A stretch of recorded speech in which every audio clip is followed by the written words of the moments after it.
We tend to remember licensed Genesis and Super Nintendo games as slightly different versions of the same game. In reality, though, often, other than sharing the same IP, they were anything but the same game. Perhaps from the same movie, the same TV show, but in the end, completely different games. And we see this time and time again in games like Aladdin, Batman, Jurassic Park, X-Men. The list goes on. Over and over again, Genesis and Super Nintendo owners got different games from the same license. So, why did this keep happening? By the mid 90s, licensed games were no longer simple adaptations. They had become a unique type of weapon in the console war. We might simply explain this away by chalking it up to different hardware.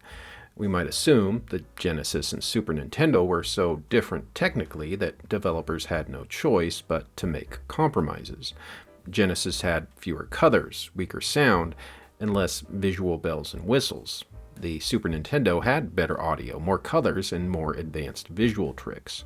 So perhaps publishers were taking the same game and adjusting it to fit the machine.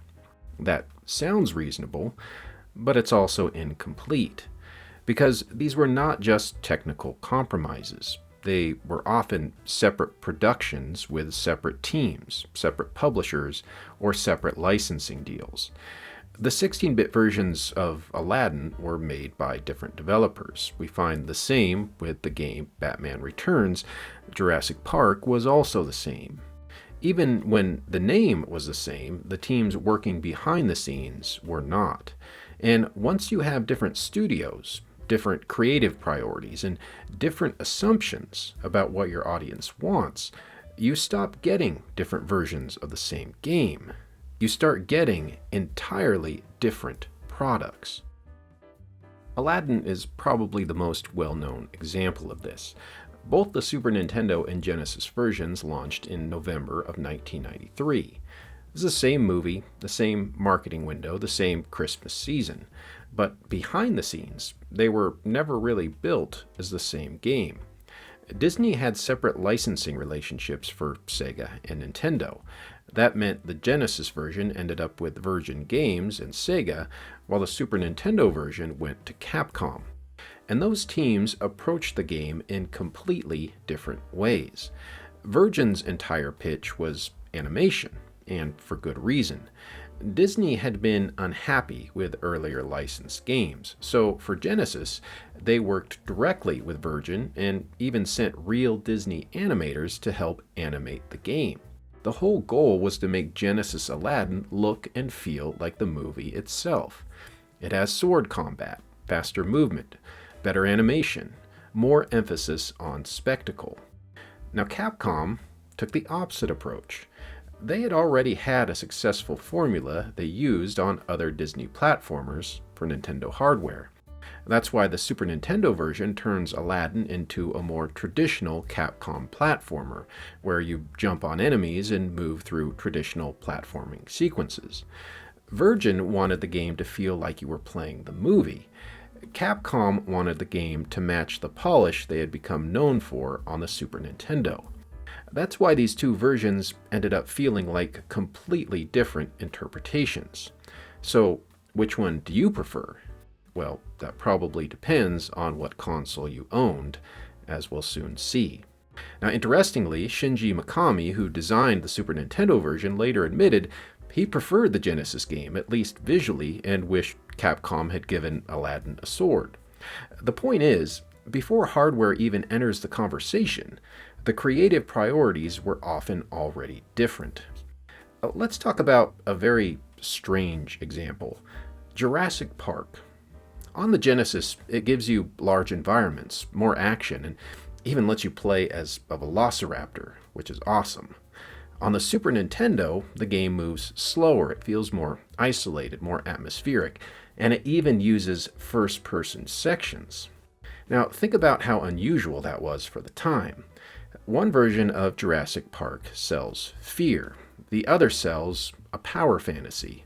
These are two completely different ideas of what players might want. They're not just hardware adjustments. These are different creative interpretations, which means publishers were not always trying to preserve one vision across two consoles. Very often they were managing two different visions from the beginning. But these visions were not just being shaped by hardware and creative differences. There was something else going on. The underlying reason this kept happening is that Sega and Nintendo had built different audiences. During the 16-bit console war, Sega and Nintendo were not just selling hardware anymore. They were selling identity. Sega spent years telling players that Genesis was faster, louder, cooler, and more rebellious. That message worked.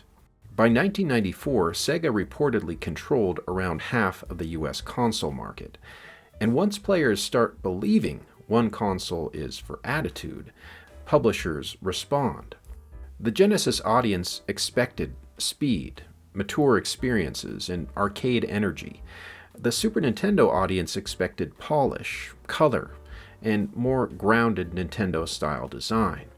Hardware helped reinforce this. The Genesis had a faster CPU and naturally leaned toward quick, responsive action. The Super Nintendo had better capacity for color, sound, and visual effects. But hardware alone does not explain why Aladdin had a sword on Genesis and not on Super Nintendo. It also doesn't explain why X-Men on Genesis was harder, stranger, and more comic book driven, while X-Men on Super Nintendo was more linear and polished. The deeper reason is that publishers realized the same license could sell two different audiences in two different ways. And if each version reinforced what players already believed about their console, both versions had a better chance of succeeding. So licensed games stopped being ports from one console to another. They became weapons for audience targeting. By 1994, the console war had stopped being about specs and had become about identity. Publishers were no longer choosing between a winner and a loser. They were choosing between two massive audiences who wanted different things from the same license.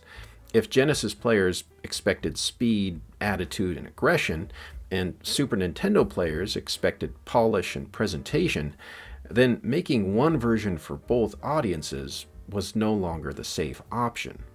Making two different games became the safer business decision.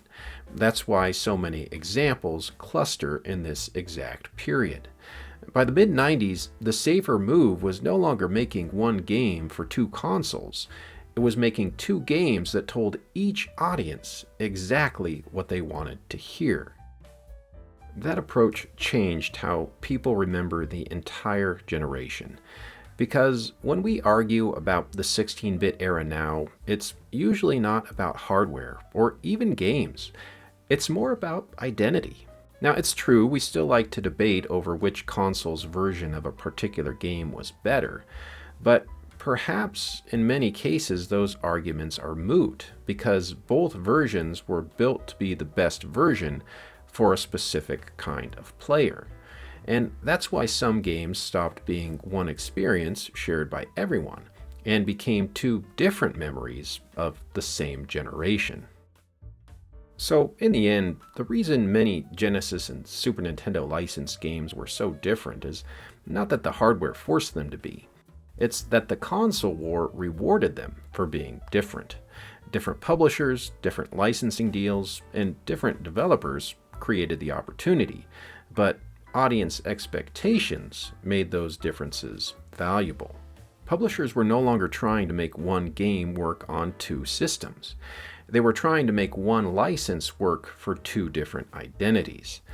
Because the real competition was no longer console versus console, it was identity versus identity. And licensed games became one more way to teach players what their console was supposed to stand for. So let me ask you what you think. Were there any licensed games you remember where the Super Nintendo and Genesis versions felt equal? Or did one version almost always fit its audience better? Let me know in the comments below. And if you made it this far, as always, thank you so much for watching. And until next time, happy gaming, my friends.